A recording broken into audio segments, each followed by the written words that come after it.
as you see this leaf, and I spoke about why we keep a mature leaf.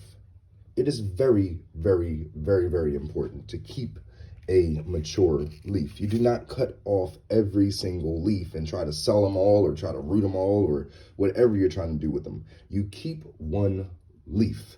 It is the energy source. It is the food source. It is how this entire plant is going to live happily, right? Without any complications, without any troubles. Your mature leaf gives everything to your growing plant. So yeah, it's not, too appealing.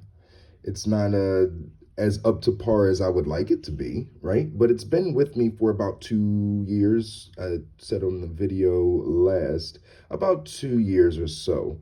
So it's been through a lot. I mean, so considering this is a very beautiful leaf, very, very strong leaf, showing very, very defined variegation.